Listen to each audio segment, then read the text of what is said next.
നമ്മളെല്ലാവരും ഭയപ്പെടുന്ന ഒരു അസുഖമാണ് ക്യാൻസർ. ഈ ക്യാൻസറിനെ പ്രതിരോധിക്കാനായിട്ടുള്ള വാക്സിനേഷൻസ് ഉണ്ട്. ഇന്ത്യയിൽ സ്ത്രീകളെ ബാധിക്കുന്ന ഏറ്റവും കൂടുതലായിട്ടുള്ള ക്യാൻസർ ബ്രസ്റ്റ് ക്യാൻസർ ആണ്. അതിനുശേഷം ഗർഭാശയ മുഖത്തിൽ ഉണ്ടാകുന്ന ക്യാൻസർ, യോനിയിൽ ഉണ്ടാകുന്ന വൾവൽ, വജൈനൽ, ഏനൽ ക്യാൻസേഴ്സ്, ആണുങ്ങളിൽ ഉണ്ടാകുന്ന penile cancers, anal cancers and oropharyngeal cancers, ഇവയൊക്കെ പ്രിവെന്റ് ചെയ്യാനായിട്ടുള്ള വാക്സിനേഷൻ ഉണ്ട്. ഹ്യൂമൻ പാപ്പിലോമ വൈറസ് ആണ് ഈ ഇൻഫെക്ഷനും ഇതിനെ തുടർന്ന് പ്രശ്നങ്ങൾ ഉണ്ടാകാനുള്ള കാരണം. സെക്ഷൽ ആക്ടിവിറ്റി വഴി ആണ് ഇത് ഉണ്ടാകുന്നത്. ലൈംഗിക ബന്ധത്തിൽ ഏർപ്പെടുന്ന പ്രായത്തിന് മുമ്പ് തന്നെ വാക്സിനേഷൻ എടുക്കുന്നത് വഴി ഇതിനെ പ്രതിരോധിക്കാനായിട്ട് സാധിക്കുന്നു.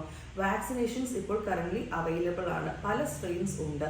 9 മുതൽ 14 വയസ്സിന് പ്രായമുള്ള ആൺകുട്ടികൾക്കും പെൺകുട്ടികൾക്കും 2 ഡോസസ് വെച്ചും 14 മുതൽ 26 വയസ്സിനുള്ളിൽ 3 ഡോസസ് വെച്ചുമാണ് എടുക്കേണ്ടത്.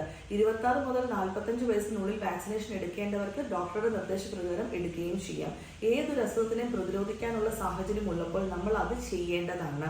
ഏറ്റവും കൂടുതൽ നമ്മുടെ ലൈഫിന്റെ മോർട്ടാലിറ്റി കുറയ്ക്കാനായിട്ട് ഇത് സഹായിക്കുന്നു. ഈ വാക്സിനേഷനെ കുറിച്ച് അറിവില്ലാത്തത് കൊണ്ട് പലരും ഇത് എടുക്കാതെ പോകുന്നുണ്ട്. ഇതൊരു ഓപ്ഷണൽ വാക്സിനേഷൻ ആണ്. ഇന്ത്യൻ അക്കാഡമി ഓഫ് പീഡിയാട്രിക്സും ഇത് എടുക്കാനായിട്ട് റെക്കമെൻഡ് ചെയ്യുന്നു. ആൺകുട്ടികൾക്കും പെൺകുട്ടികൾക്കും എടുക്കാവുന്നതാണ്. നിങ്ങളുടെ ഡോക്ടറുടെ നിർദ്ദേശപ്രകാരം ഇത് എടുത്ത് സുരക്ഷിതരാണ്.